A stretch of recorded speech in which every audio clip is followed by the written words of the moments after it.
Hey, what's good, y'all? This your boy Big Dog Talk Sports. Shout out to the Behind the Bench Network.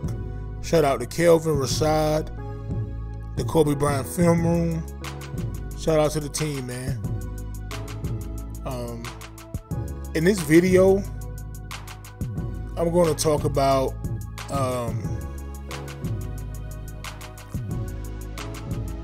okay, so when it comes to great players, right? As you can see on the thumbnail, it's featuring Kevin Durant, right? But he's not the only player that I have in mind. James Harden, he will fall into this too. I have a question. So let's just say, I don't know, you guys may have Kevin Durant. I haven't sat down and really thought out a list, so I'm just gonna say a number just for the conversation, right? Let's say I had Kevin Durant as the 20th best player in NBA history, and let's just say I had James Harden as the 35th best player in NBA history. I don't have those numbers. I'm just putting a number for the sake of conversation, right? So let's say, I have them at those rankings. And then over the years, as time goes by, and you see these guys quit on teams, constantly quitting on teams, and then pretty much, they pretty much underachieve. Like they quit on the team, they go to another team, create a super team, and underachieve. Now, I have a question for you guys. Wherever you had that player at, right? It don't have to be 20 and 35th, just whatever number it is. I just want to use a number just to have a number. Would those players fall down in your ranking as time go on?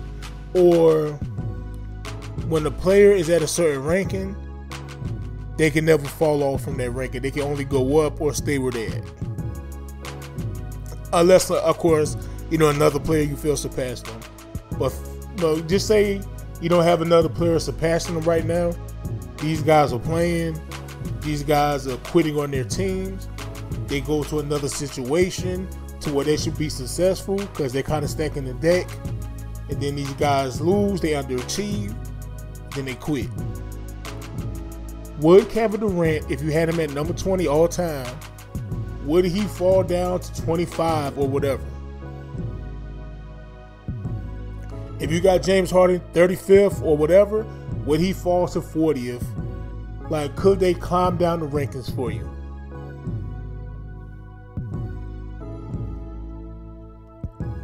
I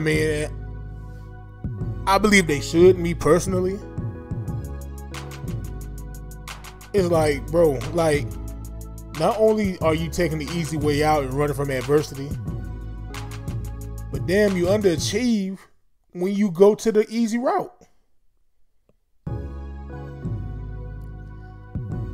And so I'm supposed to, have you catch up to Hakeem Olajuwon or surpass Hakeem Olajuwon or, other great players who went through the grind, wasn't stacking the deck, wasn't ducking smoke, and I'm supposed to have you surpass them or stay around the same level when you ducking smoke and you running from, a ticket TV says running from the grind, and then you go stack the deck and then you still underachieve, and I'm supposed to keep you at top 20 or top 25 or wherever I have you at, when there was players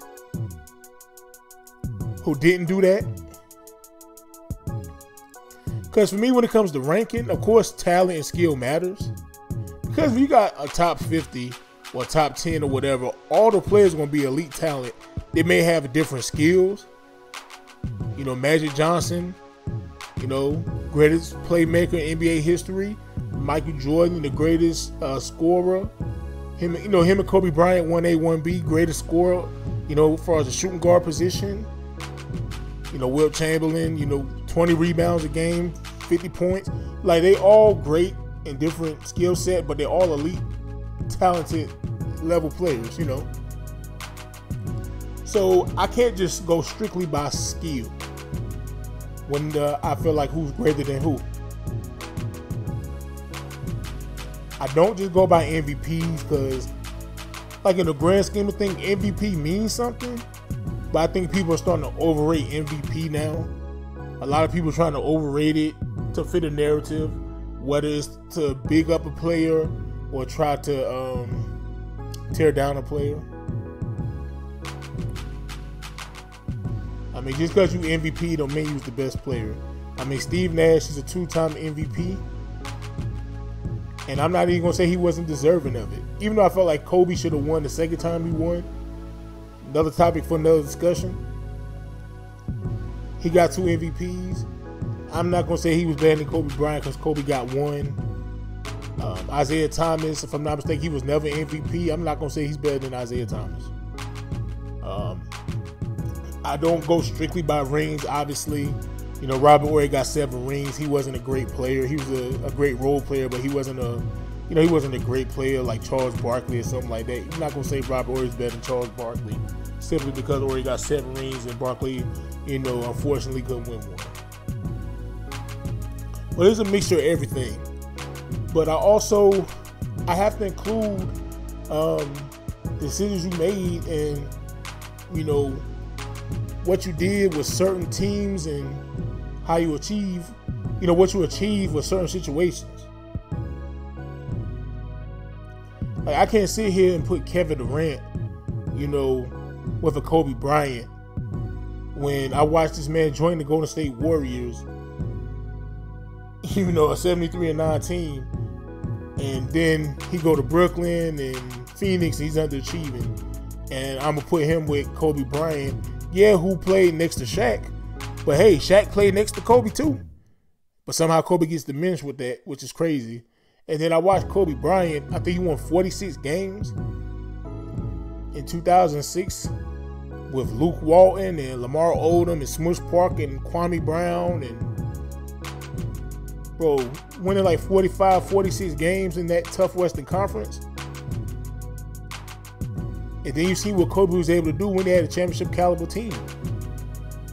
5 championships, caught 2 L's in the finals. And then you can say it was other seasons where the Lakers were a championship caliber team and they ran to another great team like the Spurs. Which is cool, right? You know, I'm not gonna, you know, try to play you because you're not perfect. Nobody's perfect. You know, if you stack your team for, you know, with a super team, you need to have way more success than the next man who don't stack the deck. Like Kevin Durant, LeBron James, 2 of the greatest ever, but you know, I can't look at you like Kobe Bryant or Michael Jordan.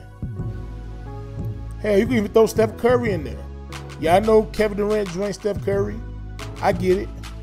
But he also won 2 without Kevin Durant.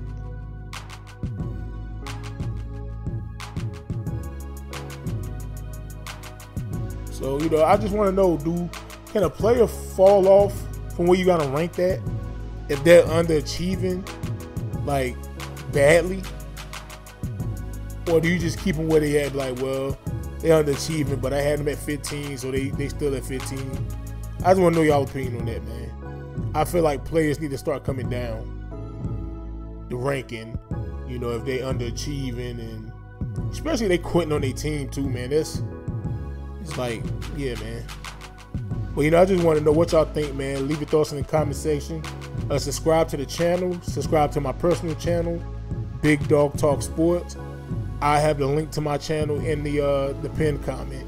A salute to everybody, man. I'm out. Oh, yeah, and shout out to Jacoby as well, man. I think I forgot to mention my boy's name at the beginning. But a shout out to the whole team, man. Shout out to y'all as well. We appreciate the support, man. Big Dog out.